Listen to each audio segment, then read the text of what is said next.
नमस्ते मित्रों, आप सभी का यूपीएससी आईएएस एग्जाम्स यानी कि तपस्वी आईएएस में बहुत बहुत स्वागत है। आज का हमारा जो वीडियो लेक्चर है उसका टॉपिक है इंडस वाटर ट्रीटी, यानी कि जो इंडस वाटर ट्रीटी है उसके तहत जो पानी का जो बंटवारा हुआ है उसके बारे में आज हम इस वीडियो लेक्चर में डिस्कशन करने वाले हैं।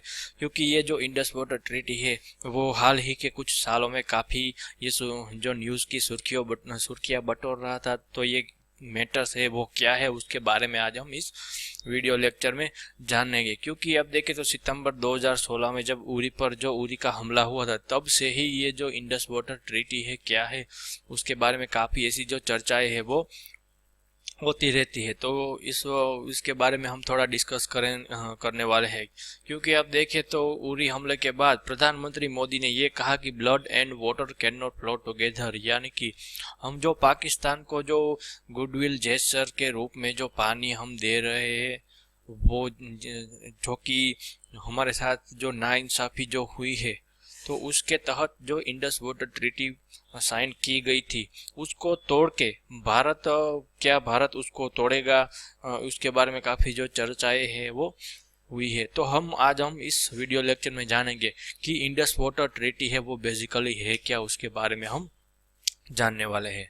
तो आप इसको पॉज करके ये जो यहाँ पर जो द हिंदू का ये जो इन्फोग्राफ्स है आप उसको नोट डाउन भी कर सकते हैं। तो अब पहले देखते हैं इंडस वाटर सिस्टम्स के बारे में, क्योंकि इसी से ही हमें पता चलता है कि क्योंकि ये इंडस वाटर है वो हमारे लिए इम्पोर्टेंट है, वो क्यों हो जाता है। इंडस का जो जिसे सिंधु नदी हम बेसिकली सिंधु नदी ही उसको कहते हैं, यहाँ पर इसका जो उद्गम स्थल है वो यहाँ पर है, जो कैलाश माउंटेन रेंज है। यहाँ से ही जो सिंधु जो रिवर है वो कश्मीर से होकर पाकिस्तान है, वहाँ से होकर ये कराची के आसपास ये जो सिंधु नदी है वो अरब सागर को जाके मिलती है। तो सिंधु नदी है वो दुनिया की सबसे बड़ी नदियों में से एक मानी जाती है। इसकी लंबाई भी तकरीबन 2800 किलोमीटर तक की है, तो इसलिए भी ये हमारे लिए जियोग्राफिकली भी ये उतना इम्पोर्टेंट है वो हो जाता है। और इसकी जो ट्रिब्यूटरीज है उसमें सतलज, रावी, चिनाब, झेलम और ऐसी जो नदियां है उसके बारे में भी आज हम इस वीडियो लेक्चर में थोड़ा बहुत डिस्कस करने वाले हैं। तो सबसे पहले इंडस वाटर जो इंडस रिवर सिस्टम है उसके बारे में पहले जानते हैं। जो इसका भी हमारे जो भारत का जो प्राचीन इतिहास है उसके लिए भी जो सिंधु नदी है वो हमारे लिए काफ़ी इम्पोर्टेंट है वो हो जाती है। क्योंकि विश्व की सबसे प्राचीन सिविलाइजेशन में से एक इंडस वैली जो सिविलाइजेशन, जो कि इसी के नाम के ऊपर ही उसको इंडस वैली सिविलाइजेशन रखा गया है। सिंधु खीन की जो संस्कृति है वो इस सिंधु नदी के आसपास ही वो अच्छी तरह से वो एग्जिस्ट काफ़ी सालों तक एग्जिस्ट है वो कर रही थी। काफ़ी एडवांस तरीके से वहाँ जो लोग हैं मोहनजोदारो और हड़प्पा में काफ़ी, और साथ ही साथ दूसरे जो सिटीज़ है गुजरात में भी रंगपुर, लोथल जैसे जो सिटीज़ मिले हैं। तो ये पूरा का पूरा जो सिविलाइजेशन है उसको इंडस वैली सिविलाइजेशन ही कहा जाता है। क्योंकि अब देखें तो ये इंडस वैली बेसिन के आसपास ही जो फर्टाइल लैंड थी, सिंधु नदी के आसपास ये जो फर्टाइल लैंड है इसी के आसपास ये पूरा का पूरा जो सिविलाइजेशन है वो वहाँ पर उभरा था। तो इसीलिए ही हिस्टोरिकली भी ये हमारे लिए काफ़ी इम्पोर्टेंट है। और दूसरी एक अटैचमेंट भारत के साथ ये भी है कि भारत का जो नाम है इंडिया वो भी ये इंडस से ही लिया गया है। तो सिंधु नदी को संस्कृत में सिंधु कहा जाता है। जो अवेस्तान जो पर्शियन जो कैनोनिकल टेक्स्ट है अवेस्तान, उसकी जो अवेस्तान लैंग्वेज है उसमें इसको हिंदू कहा गया है। वही जो ग्रीक लोग इसको इंडोस कहते थे और जो रोमन्स है वो इसको इंडस कहते थे, और असीरियन उसको सिंधा कहते थे, पर्शियन इसको अब्दे सिंध कहते थे, और पश्तो लैंग्वेज में उसको अबासिंद कहा गया है। वही अरब में अल सिंध और चाइनीज में कुछ जो टेक्स्ट मिले हैं उसमें सिंधु नदी को सिंतो के रूप में आइडेंटिफाई किया गया है। तो ये हमारे लिए इसीलिए भी काफ़ी इम्पोर्टेंट है वो हो जाता है।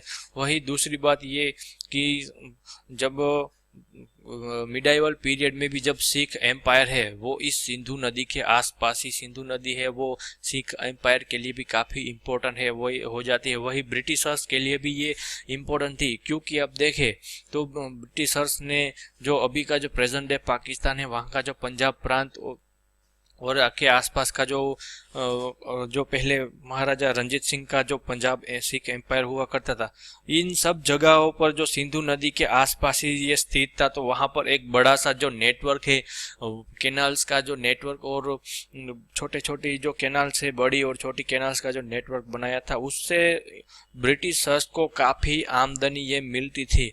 और शायद इसीलिए ही पार्टीशंस के बाद भी ये सिंधु नदी एक विवाद का जो केंद्र है वो बनी रही है। अब देखते हैं, it flow in north west direction from its source. इसका जो सोर्स है ग्लेशियर ऑफ कैलाश रेंज का जो मानसरोवर के आसपास का जो नंगा पर्वत जो रेंज है उसके आसपास की जो कैलाश रेंज है वहाँ से इसका स्रोत है, और वहीं से ये नॉर्थ वेस्ट की तरफ है वो बढ़ती है। उसकी जो लंबाई है वो तकरीबन 2900 किलोमीटर है, या फिर कहे तो 2880 किलोमीटर तक की उसकी जो लंबाई है वो है। और उसका जो ड्रेनेज एरिया है वो तकरीबन 1 मिलियन है, यानी कि 11,65,000 स्क्वायर किलोमीटर है। और वो तिब्बत से निकलकर जम्मू कश्मीर में आती है, और वहीं से ये जो लद्दाख है, लद्दाख में आकर जंस्कार रेंज है वहीं से ये फ्लो करती है। और वहीं से ही ये जंस्कार वैली से ही ये बाल्टिस्तान और गिलगिट जो बाल्टिस्तान कहा जाता है वहाँ ये आगे बढ़ती है। और इंडस वैली है, उसकी जो 5 मेजर ट्रिब्यूटरी वीड्स है, इसी की वजह से ये one of the great river system of the world कहलाती है, क्योंकि इनका जो एनुअल फ्लो है वो नाइल नदी से 2 गुना ज़्यादा है। और टाइग्रिस और यूफ्रेटिस का कंबाइन करके जो फ्लो होता है उसके 3 टाइम्स ज़्यादा इसका जो एनुअल फ्लो है। तो इसीलिए ही ये हमारे लिए काफ़ी जो इम्पोर्टेंट है वो हो जाता है। और इसमें तकरीबन जो उसका जो एरिया है उसमें 170 मिलियन एकड़ फीट उसका जो एरिया है, जो कि पूरे के पूरे फ्रांस तक का जो एरिया आ जाते हैं वो सिंधु नदी के अधीन आता है। वही सिंधु नदी का जो बेसिन है उसका 47% है वो पाकिस्तान में है, 39% है वो भारत में, और बाकी का जो 8% है वो चाइना, और 3% अफगानिस्तान की जो लैंड है वो सिंधु नदी से एक या दूसरी तरह से ही अफेक्ट है वो होती रहती है। तो अब देखते हैं उसकी जो मेजर ट्रिब्यूटरीज है, उसमें सतलज आती है, बियास आती है, रावी आती है, झेलम और चिनाब, ये जो सब है उसकी ट्रिब्यूटरीज है। तो इसी से ही ये जो सिंधु रिवर सिस्टम है वो काफ़ी एक बड़ी बन जाती है। जैसा कि हमने पहले डिस्कस किया कि इसका जो बेसिन देखिए तो ये तिब्बत वाला एरिया है वो भी काफ़ी बड़ा है। वही ये जो भारत में भी ये पूरा का पूरा जो एरिया है वो सिंधु नदी के बेसिन का ही एक कैचमेंट एरिया के आप उसको कह सकते हैं। वही आप देखें तो पाकिस्तान में सबसे ज़्यादा जो एरिया है वो पाकिस्तान में है, और थोड़ा जो एरिया है वो अफगानिस्तान में भी सिंधु नदी से इसको फायदा है वो मिलता है। तो अब देखें तो सिंधु नदी को पाकिस्तान की लाइफलाइन भी आप उसको कह सकते हैं, शायद इसीलिए भी ये इतनी जो भारत का जो विरोध है वो इतनी ज़्यादा तरीके से कर रहा है। अब देखते हैं इंडस जो वाटर ट्रीटी है उसके बारे में देखते हैं। भारत और पाकिस्तान दोनों ने ये इंडस जो वाटर ट्रीटी है उसी से ही इंडस बेसिन है, इसके जो सिंधु नदी के पानी का जो इस्तेमाल है वो इसी के तौर पर भारत और पाकिस्तान है उन्होंने तय किया है कि जो इंडस वाटर ट्रीटी में जो तय हुआ है उतना ही पानी है हम इसका इस्तेमाल है हम करने वाले हैं। तो ये ट्रीटी साइन हुई थी 19 सितंबर 1960 में कराची में साइन हुई थी। जो हमारे जो प्रधानमंत्री थे जवाहरलाल नेहरू, और पाकिस्तान के जो प्रेसिडेंट थे मोहम्मद अयूब खान, और वर्ल्ड बैंक के भी रिप्रेजेंटेटिव थे WA लिफ, उनके तीनों के द्वारा ही ये साइन है वो की गई। हालांकि जो इसमें भी वर्ल्ड बैंक का एक बहुत ही बड़ा रोल है, क्योंकि आप देखें तो जो वर्ल्ड बैंक है वो एक थर्ड पार्टी के रूप में आता है। उसके जो प्रेसिडेंट थे यूजिन ब्लैक, उन्होंने इस इंडर वाटर ट्रीटी को सक्सेसफुल बनाने में काफ़ी बहुत ही बड़ा योगदान है वो दिया है। और ये जो इंडस वाटर ट्रीटी जो साइन हुए है उसको रेटिफाइड किया गया दिल्ली में और जो जनवरी 1961 में। और ये इंडस वाटर ट्रीटी को दोनों देशों के बीच एक लैंडमार्क स्टेप भी कहा जाता है, क्योंकि आप देखें तो जब भी लड़ाई की जो परिस्थितियां आई है, चाहे वो 1965 की वॉर हो, 1971 की लड़ाई हो या करगिल की लड़ाई है, भारत या पाकिस्तान किसी ने भी सिंधु नदी की जो ट्रीटी है, सिंधु समझौता, उसमें कभी हस्तक्षेप है वो नहीं किया है। भारत ने भी नहीं किया है, वही पाकिस्तान है, उसी ने भी इस इंडस वाटर ट्रीटी में है इसका जो उल्लंघन करने की जो कोशिश है वो दोनों में से किसी भी देश ने नहीं की है। अब देखते हैं इंडस वाटर ट्रीटी के बारे में। उसमें 12 आर्टिकल और 8 डिटेल जो एनेक्सर है वो दिए गए हैं। और हाँ, और इसकी जो कोई एक्सपायरी डेट है, एक्सपायरी क्लोज है, वो नहीं दिया गया है। वहीं ये देखें तो ये एक वाटर अपॉर्चमेंट ट्रीटी है, वाटर शेयरिंग ट्रीटी नहीं है, यानी कि ये पार्टीशन ट्रीटी भी, वाटर पार्टीशन ट्रीटी भी आप उसको कह सकते हैं। और इसी से ही ये जो इंडस रिवर सिस्टम है उसको ईस्टर्न रिवर और वेस्टर्न रिवर में दो भागों में उसको डिवाइड किया जाता है। वही वेस्टर्न रिवर्स में कौन कौन सी आती है, इंडस, झेलम और चिनाब। वही ईस्टर्न रिवर्स में रावी, सतलज और बियास जैसी जो नदियां है वो आती है। अब देखते हैं उसके इस्तेमाल करने का क्या क्या है तय किया गया है। उसमें जो वेस्टर्न रिवर्स है, जो अनरिस्ट्रिक्टेड यूज बाय पाकिस्तान, उसमें कोई रेस्ट्रिक्शन नहीं है, पाकिस्तान जितना भी पानी का इस्तेमाल है वो कर सकता है। वही भारत है वो इसका इस्तेमाल सिर्फ domestic use, non consumptive use, agriculture use और generation of hydro electric power project के लिए इसका इस्तेमाल है वो कर सकता है। वही जो ईस्टर्न रिवर्स है वो हमारे जो पास खाते में आई है वो है रावी, सतलज और बियास। उसका भी पाकिस्तान, उसका जो पानी है उसका इस्तेमाल डोमेस्टिक यूज और नॉन कंज्यूमटिव यूज उसके तौर पर भी इसका जो इस्तेमाल है वो कर सकता है। तो अब देखते हैं टाइप्स ऑफ यूजेस, कौन कितना पानी का जो इस्तेमाल है वो कर सकता है। इसमें पहला आता है एग्रीकल्चरल, जिस आर्टिकल जो 1 है उसमें उसको दिया गया है। वही उसको जो इरिगेशन है उसका इस्तेमाल कर सकते हैं। वही जो डोमेस्टिक है उसका भी इसमें दिया गया है। डोमेस्टिक यूज में आता है ये drinking, washing, bathing, store and poultry, ये सब आता है। साथ ही साथ हाउस होल्ड और म्यूनिसिपल पर्पस के लिए भी इसका इस्तेमाल कर सकते हैं। वही इंडस्ट्रियल पर्पसेस के लिए भी इसका इस्तेमाल है हम वो कर सकते हैं।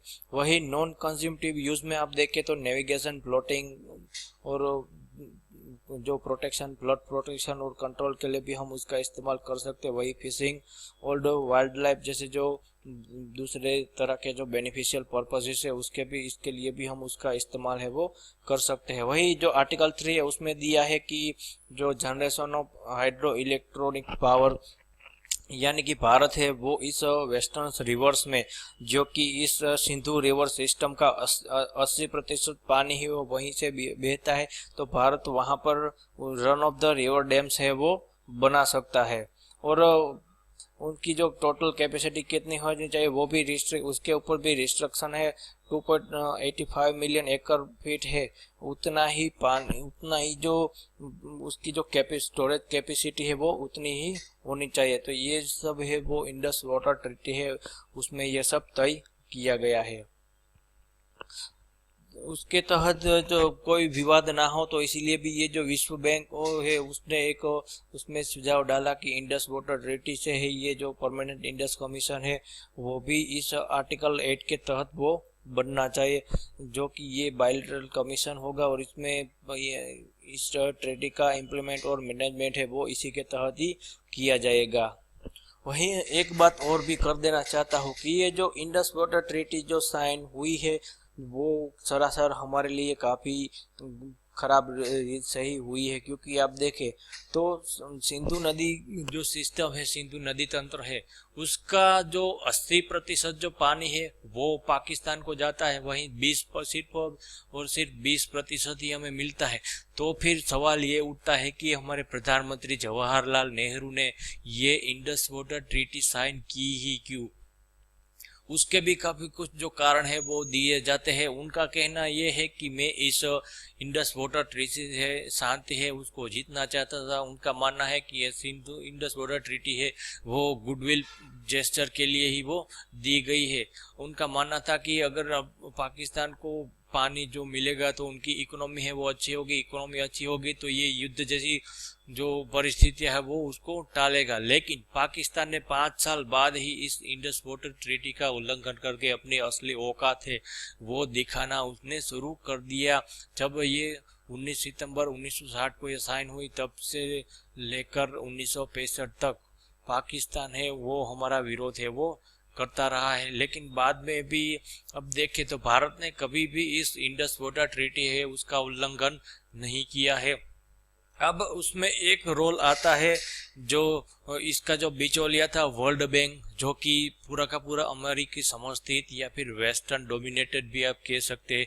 तब उस वक्त हमारी जो इकोनॉमी की हालत है वो भी बहुत ही खराब थी, तो इसीलिए भी जो वर्ल्ड बैंक है उसने हमारे ऊपर काफ़ी जो दबाव है वो बनाया था कि आप ये इंडस वाटर ट्रीटी साइन कीजिए। इसी में भी आप देखें तो जो वर्ल्ड बैंक में जो डोमिनेटेड कंट्रीज थे काफ़ी सारे, जैसे कि अमेरिका था और यूके था और उसके जैसे जो दूसरे देश थे वो हमेशा से ही भारत के विरोधी रहे हैं। तो उन्होंने ही इस इंडस वाटर ट्रीटी में पाकिस्तान को पहले फायदा हो ऐसा ही उन्होंने ये तय किया है। और ये जो इंडस वाटर ट्रीटी के तहत जो इंडस परमानेंट इंडस कमीशन बनाया गया है उसका काम ये है कि जो कोऑपरेटिव अरेंजमेंट है उसका बनाना, वाटर डिस्ट्रीब्यूशन पैक्ट है वो बनाना और दोनों देशों के बीच एक जो कोऑपरेशन है वाटर शेयरिंग के मामले में जो कोऑपरेशन है उसका भी एक एस्टेब्लिशमेंट है वो करना और एक मैकेनिज्म बनाना कि जो कोई भी डिस्प्यूट है वो हम कैसे सॉल्व करें। ये सब जो काम है वो परमानेंट इंडस कमीशन के उसको इसके लिए मैंडेट किया है। इस ट्रीटी से 80% पानी, जैसा कि हमने डिस्कस किया कि 6 नदियों का 80% पानी है वो पाकिस्तान को जाता है, वही जो सिर्फ 20% पानी है वही सिर्फ हमारे खाते में आता है। तो इस 80% पानी से पाकिस्तान की जीडीपी है उसको काफ़ी मात्रा में फ़ायदा मिला है। उनका एग्रीकल्चर है वो 90% एग्रीकल्चर इस सिंधु नदी सिस्टम से ही उसको उसी के ऊपर आधारित है। तो हम भारत कभी जो सिंधु नदी सिस्टम्स को या फिर जो सिंधु नदी का पानी रोक ले तो पाकिस्तान की हालत रेगिस्तान जैसी हो जाएगी। तो इसीलिए भी पाकिस्तान कभी ऐसा नहीं चाहेगा कि भारत है वो इसी को सिंधु नदी जो पानी है उसको रोक रखे। और ये एक बात ये भी कि ये 1997 के UN convention on the law of the non navigational uses of international water course उसके जैसा नहीं है। ये इंडस वाटर ट्रीटी एक अपॉर्चमेंट ट्रीटी है, यानी कि ये दोनों देशों के बीच का एक जो पार्टीशन ट्रीटी भी आप पानी का जो विभाजन है वो पानी का शेयरिंग नहीं है, पानी का जो विभाजन है उसकी एक ट्रीटी आप उसको कह सकते हैं। और इसी ट्रीटी के तहत एक इंडस बेसिन डेवलपमेंट फंड भी बनाया जाएगा। मेनली जो इंडस बेसिन है मेनली जो पाकिस्तान में जहाँ जहाँ जो क्योंकि आप देखें तो उसका ज़्यादातर जो कैचमेंट एरिया है वो पाकिस्तान में ही है। तो वर्ल्ड बैंक ने ये करा कि जो 900 मिलियन डॉलर का जो फंड रेज किया था, जो कि काफ़ी ऐसे पाकिस्तान के जो अलाइड नेशंस थे, मित्र देश थे, प्रो पाकिस्तान जो देश थे, तो उस वक्त भारत के विरोधी उन देशों ने सभी ने पाकिस्तान को मदद की। और भारत को भी ये एक भारत को भी तकरीबन $187 जितना जो पैसा है वो पाकिस्तान के वहाँ पर कैनाल या फिर ये जो इरिगेशन इंफ्रास्ट्रक्चर है उसको खड़ा करने के लिए हमें भी इस इंडस वाटर ट्रीटी के तहत पैसा देना था। तो समझ में ये नहीं आ रहा है कि उस वक्त उतनी कैसी परिस्थिति थी कि जवाहरलाल नेहरू को ये इंडस वाटर ट्रीटी है वो साइन करनी पड़ी। वही इसके सामने ये तथ्य रखा जाता है कि उस वक्त की इकोनॉमिक कंडीशन, तो भैया इकोनॉमिक कंडीशन तो पीवी नरसिम्हा राव के सामने तो इससे ही खराब थी। उस वक्त हमारी जो ट्रेजरी थी उसमें कुछ भी पैसा नहीं बचा था, तकरीबन 2 वीक चले इतना ही हमारे पास फॉरेन रिजर्व बचा था, तो इकोनॉमी कोलैप्स ही करने वाली थी। लेकिन इस सिचुएशन से प्राइम मिनिस्टर नरसिम्हा राव बड़ी अच्छी तरह से निकल गए। तो उस वक्त प्रधानमंत्री जवाहरलाल नेहरू, उनकी तो खुद की प्रतिभा उतनी, ये उसका खुद का भी व्यक्तित्व उतना ज़्यादा अच्छा था, तो उन्होंने ये जो इंडस वाटर ट्रीटी है वो साइन क्यों की ये अभी समझ में नहीं आ रहा है। और अभी उनका ये मानना है कि जो हमने गुडविल जेस्चर के लिए साइन की थी, हम इससे शांति खरीदना चाहते थे। तो भैया 1960 से सिर्फ 5 सालों में ही पाकिस्तान ने अपनी इंडस वाटर ट्रीटी या फिर कहे तो अपनी शांति का जो बदला है वो युद्ध से ही दिया। तो पाकिस्तान कभी भी भरोसे के लायक देश नहीं है। तो आपने इसके साथ ये ट्रीटी क्यों ही की। और ऐसी ही हमने दूसरी गलती दोबारा ही की थी कि जो शिमला एग्रीमेंट, जो 1971 के युद्ध के बाद जो शिमला एग्रीमेंट हुए, वहां पर भी भारत को कुछ फायदा है वो नहीं मिला है। तो कहना का तात्पर्य ये है कि ये जो इंडस वाटर ट्रीटी है उस वक्त हमारे इंटरनली भी देखे तो कोई इतना ऐसा जो प्रेशर है वो नहीं था। तो फिर क्यों का ये हमें अभी तक ये जो पता है वो नहीं लग चला है। और दूसरा, इंटरनेशनल कम्युनिटी का भी चेहरा है वो भारत के सामने आ गया, क्योंकि ये लोग हैं जो कि अमेरिका लेड जो वर्ल्ड बैंक था वो पूरी की पूरी तरह से पाकिस्तान बायस था। तो ये भी हमारे लिए एक घाटे का सौदा है वो इंडस वाटर ट्रीटी है वो साबित हुई है। अब देखते हैं उसके कुछ जो इम्प्लीकेशन है उसकी भी बात करते हैं। तो ये एक सक्सेसफुली एंडेड अ डिकेड लॉन्ग वाटर डिस्प्यूट। ये काफी सालों से ये जो वाटर डिस्प्यूट चला आ रहा था उसका एक सक्सेसफुल जो एंड है वो भी आप उसको कह सकते हैं। और दूसरा है good example of water conflict management, जो कि अभी आप देखें तो काफी ऐसी जगहों पर पानी को लेकर ये विवाद है वो चला रहा है, चाहे वो यूफ्रेटिस और टाइग्रिस नदी के लेकर हो या फिर जो यांगत्से नदी और जो ब्रह्मपुत्र जो नदी है या फिर जो मेकोंग रिवर है उसी को लेकर हो। लेकिन ये उसको एक गुड एग्जांपल के रूप में ये इंडस वाटर ट्रीटी है उसको आप उसको देख सकते हैं। इंडस बेसिन, इसी से ही जो इंडस बेसिन है वो पॉलिटिकली और इकोनॉमी है वो भारत और पाकिस्तान के लिए बहुत ही अच्छी तरीके से इसका इस्तेमाल करने के लिए भी ये बहुत ही अच्छा रहेगा। अब देखते हैं कि एडवांटेजेस क्या क्या हुए भारत को इससे। जो इस ट्रीटी का आर्टिकल 3 है इसी के तहत भारत जो ईस्टर्न रिवर्स है उसका इस्तेमाल कोई भी पर्पस के लिए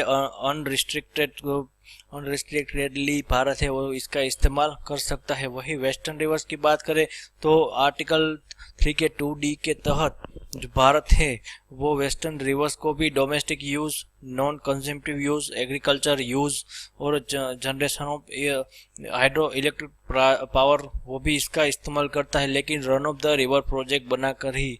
तो अब आप देखें तो ये हमारे लिए जो वेस्टर्न रिवर्स है उसका एक्सेस भी हमें इससे मिला है, तो ये हमारे लिए एक एडवांटेज है वो बन जाता है।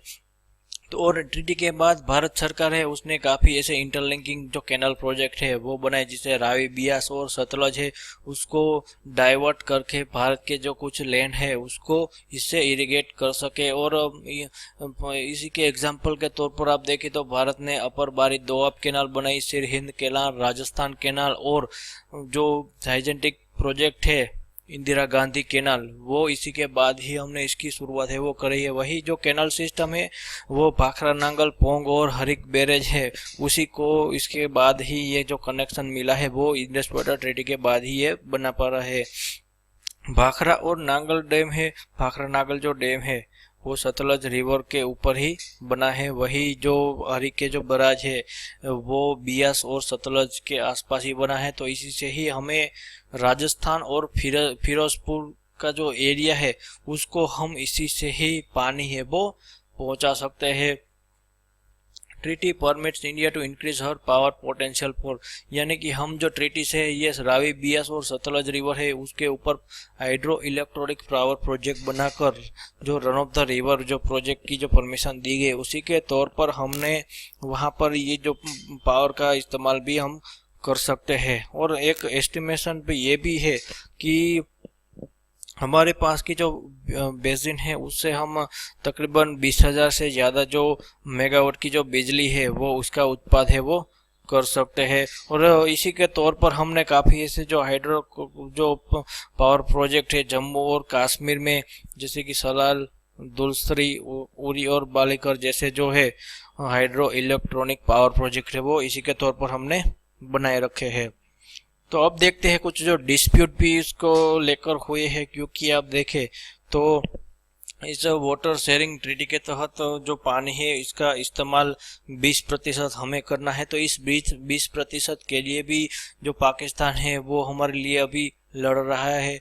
जो उसमें पहला आता है तुलबुल नेविगेशन प्रोजेक्ट, जो कि उसे वूलर बैरेज भी उसको कह सकते हैं।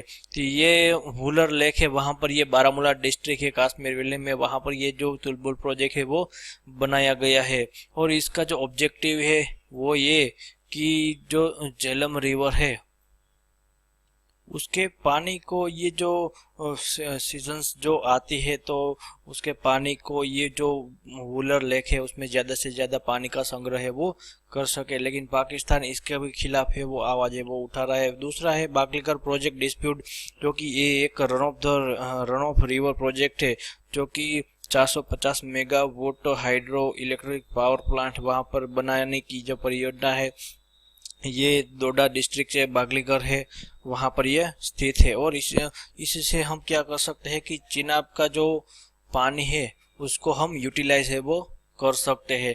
तो पाकिस्तान को ये डर है, तो अगर ये प्रोजेक्ट जो पूरा हो गया तो पाकिस्तान को रोजाना 7,000 से 8,000 क्यूसेक पानी है उसकी कमी होगी। उसके बाद आता है किशनगंगा प्रोजेक्ट, जो कि इसके लिए भी काफी पाकिस्तान ने काफी बार जो भारत के खिलाफ अपना जो आवाज है वो भारत विरोधी प्रवृत्तियां है वो इंटरनेशनल फोरम में चलाई है। लेकिन अब देखें तो इंटरनेशनल कोर्ट ने 2013 में ही भारत के प्रति प्रो इंडिया जो जो वर्डिक्ट आया है, तो इसी से ही हम किशनगंगा प्रोजेक्ट है उसमें आगे है वो बढ़ सकते हैं।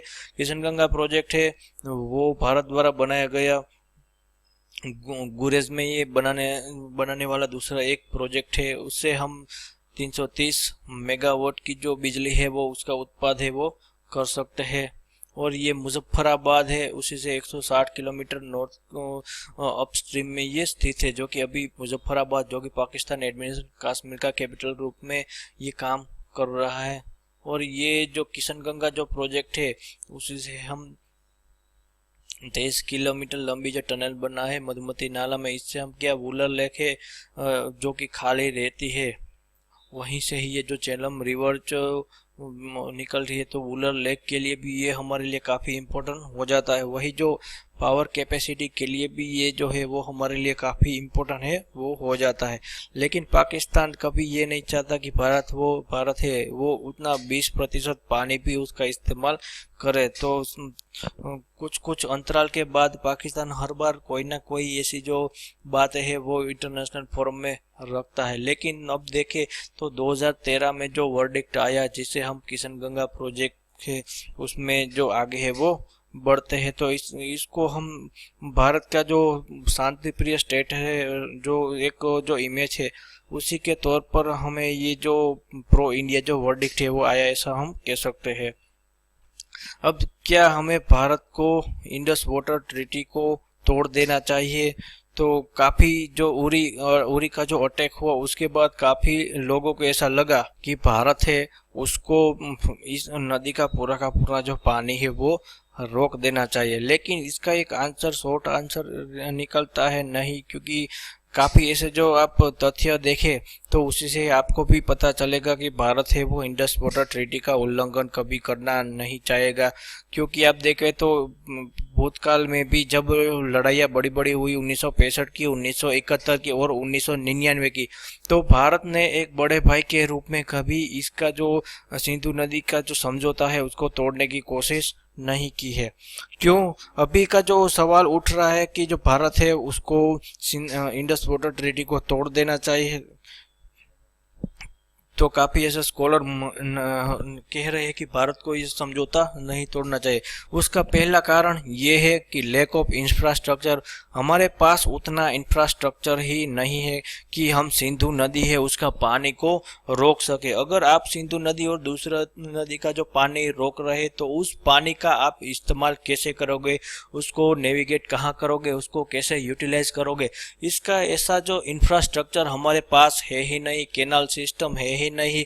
और दूसरा आता है स्टोरेज कैपेबिलिटी, हमारे पास उतनी कैपेबिलिटी है ही नहीं। काफी ऐसे जो विद्वान हैं उनका मानना है कि सिंधु नदी के पानी को रोकने के लिए भारत को तकरीबन 15 से 20 साल लगेंगे। वो भी जब जब भारत आज से ही इसका जो ऐसे प्रोजेक्ट बड़े बड़े जो प्रोजेक्ट है उसका निर्माण शुरू करेगा, तब 15 या 20 सालों तक 20 सालों के बाद हम ये सिंधु नदी का जो पानी है वो रोक सकते हैं। इसके बाद दूसरा खतरा आता है कि अगर भारत सिंधु नदी के ऊपर बड़े बड़े जो कैनाल सिस्टम है वो बनाता है या फिर बड़े बड़े जो डैम्स बनाता है, हाइड्रो पावर प्रोजेक्ट वो बनाता है, तो ये पाकिस्तान आर्मी और टेररिस्ट ऑर्गेनाइजेशन के लिए एक शॉक टारगेट हो सकता है। क्योंकि आप देखें तो अगर हमने सिंधु नदी का पानी जो रोक दिया तो पाकिस्तान की जो 90% जो एग्रीकल्चर है वो अफेक्ट कर जाएगी, और पाकिस्तान का कुछ तो एरिया ऐसे हैं कि वो सीधे रेगिस्तान ही बन जाएंगे। तो अगर उनके पास जो काम है वो नहीं रहेगा तो ये लोग है वो भारत के खिलाफ है वो लड़ने में शुरू हो जाएंगे, और कभी भी ऐसी युद्ध जैसी जो परिस्थिति आया तो ये है जो बंद हमने बनाए हैं वो एक सॉफ्ट टारगेट के रूप में है, वो पाकिस्तान आर्मी उसको कभी भी उसको तबाह कर सकती है। वही दूसरा डर ये भी है कि अगर हमने सिंधु नदी को पानी का जो ब्लॉक किया तो चाइना भी उसको ब्लॉक कर सकता है, क्योंकि सिंधु और सतलज जो कि बड़ी सिंधु नदी की एक बड़ी ट्रिब्यूटरी सतलज, ये भी चाइना के जो तिब्बत प्रांत है, तिब्बत के ऊपर जो चाइना का जो कब्जा है उसी तिब्बत प्रांत से ही इसका जो स्रोत है वो वहीं से ही निकलता है। और साथ ही साथ देखें दूसरा खतरा यह भी है कि जो ब्रह्मपुत्र नदी जो कि हमारे नॉर्थ ईस्ट राज्यों के लिए काफी महत्वपूर्ण है, उसको भी चाइना है उसको भी वो ब्लॉक कर सकता है। तो और साथ ही साथ देखें तो भारत है उसने बांग्लादेश और नेपाल के साथ ऐसी जो ट्रीटी है वो साइन की है, तो हमारी जो इमेज है उसके साथ और उसके साथ जो ट्रीटी और एग्रीमेंट साइन हमने जो किए हैं उस पर भी काफी खतरा है वो आ सकता है। तो काफी ऐसे स्कॉलर्स का मानना है, तो ये भी हम नहीं कर सकते। उसके बाद आता है भारत का जो स्टेटस है इंटरनेशनल कम्युनिटी में। भारत एक शांतिप्रिय देश के रूप में इंटरनेशनल कम्युनिटी में जाना जाता है, एक विश्वसनीय राष्ट्र के रूप में, एक भरोसेमंद राष्ट्र के रूप में जाना जाता है। शायद इसीलिए ही भारत ने जब न्यूक्लियर जो वेपन्स का जो टेस्ट किया तो भारत को ईरानियन उत्तर कोरिया के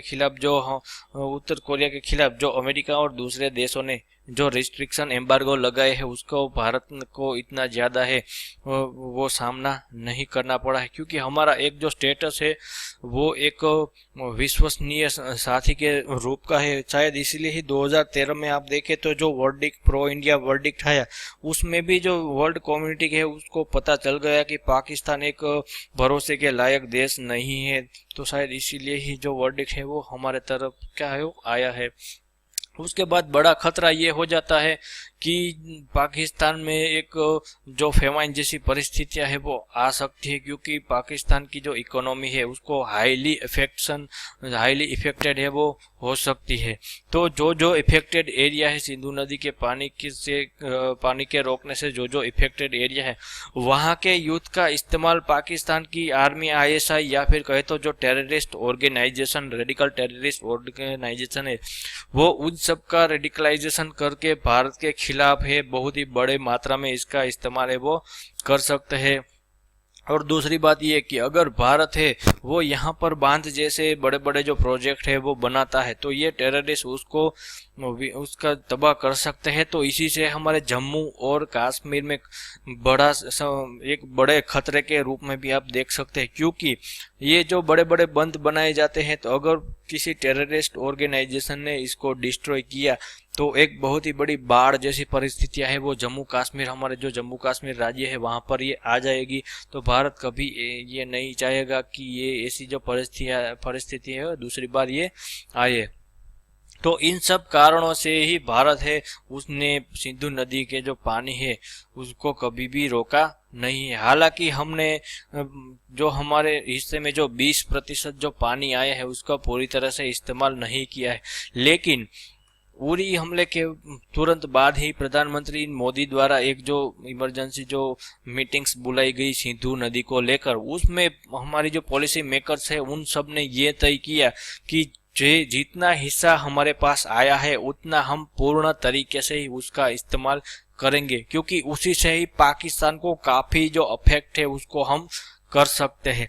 जैसा कि हमने इस ट्रीटी में डिस्कशन, जो ट्रीटी में तय हुआ है कि भारत है वो वेस्टर्न रिवर्स का भी इस्तेमाल कर सकता है, लेकिन अभी तक हमने उसको इतनी इफेक्टिवली इसका इस्तेमाल नहीं किया है। लेकिन अब भारत अब ये चाहेगा कि भारत है वो इन सब जो नदी है जो कि वेस्टर्न रिवर्स है उसका इस्तेमाल पूरी की पूरी तरह से है वो करा जाए।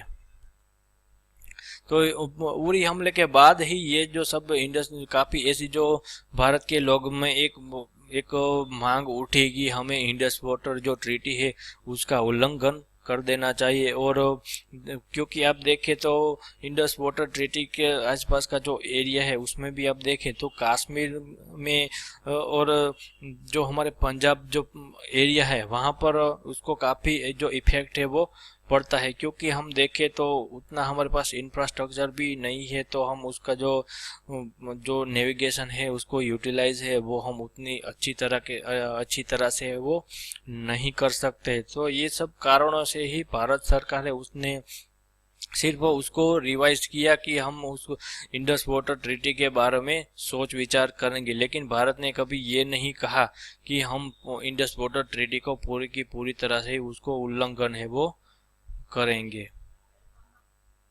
तो ये एक जो टाइमलाइन है उसमें दी गई है कि कब कब पानी को लेकर भारत और पाकिस्तान के बीच की ये जो डिस्प्यूट्स हुई है, उसमें 1948 में जब पाकिस्तान की जो दखलंदाजी है वो कश्मीर में ज़्यादा होने लगी, तो भारत ने उस वक्त 1948 में 70% जो पानी है उसको भारत ने रोक लिया और भारत ने जो सिंधु नदी और उसका जो पानी है उसका इस्तेमाल इंडिया में हम करने लगे। तो पाकिस्तान में तब भी वो समझ नहीं आया, लेकिन बाद में भारत सरकार ने एक बड़प्पन दिखा के उसको फिर से उसका जो सप्लाई है वो शुरू करवा दिया। 1951 में भी पाकिस्तान ने भारत के खिलाफ ये आरोप लगाया कि भारत है वो उसके पानी का इस्तेमाल है वो अपने गांवों के लिए है वो कर रहा है। वही 1954 में वर्ल्ड बैंक है उसने ये जो वाटर शेयरिंग फॉर्मूला है दोनों देशों के लिए वो बनाया, और 1960 में फाइनलाइज ये इंडस वाटर ट्रीटी है वो फाइनलाइज कराई गई। और वही भारत है उसने 1970 के दशक में ही जो 20% जो हिस्सा हमारे पास आया है वहाँ पर हाइड्रो पावर प्लांट है उसको कश्मीर में बनाना शुरू कर दिया। लेकिन पाकिस्तान को ये भी रास नहीं आया, तो इसने विश्व कम्युनिटी में और इंटरनेशनल फोरम में भारत के खिलाफ ये जो आरोप है उसको लगाना शुरुआत है वो कर दिया। वहीं 1984 में भी 1984 में भी ये जो तुलबुल जो झेलम के ऊपर जो प्रोजेक्ट है उसके खिलाफ भी पाकिस्तान ने काफ़ी जो आवाज़ है वो वर्ल्ड फोरम में उठाई, तो इसलिए ही हम ये जो तुलबुल प्रोजेक्ट है उसको रोकना पड़ा। वही 2010 में भी पाकिस्तान ने यह कहा कि भारत है वो हमारी जो वाटर सप्लाई है उसको बार बार है वो रोक रहा है। लेकिन उसमें बहुत ही बड़ी घटना ये हुई कि 2000 सितंबर 2016 में जब उरी की घटना हुई तब भारत ने ये कहा कि हम जो इंडस वाटर ट्रीटी है उसको फिर से हम पुनर्विचार करेंगे और आगे क्या हम उसके प्रति जो व्यवहार करेंगे। तो ये भी एक बहुत ही बड़ी घटना के रूप में आप उसको देख सकते हैं। तो ये था मेरा पूरा का पूरा video lecture Indus water treaty के बारे में, क्योंकि ये इंडस वाटर ट्रीटी से ही ये 1960 के दशक में जो पहले 1947 में जो पहला बंटवारा हुआ था, तो ये 1960 वाला दूसरा बंटवारा है। तो इसी से ही हमारी इकोनॉमी को काफ़ी जो इफेक्ट है वो पड़ी है। वही पाकिस्तान की इकोनॉमी है उसको भी ज़्यादा इफेक्ट है वो इसी से ही पड़ी है। पाकिस्तान के लिए एडवांटेज रहा है, वही भारत के लिए डिसएडवांटेज रहा है। तो आशा करता हूँ कि आपको ये वीडियो लेक्चर है वो अच्छा लगा होगा।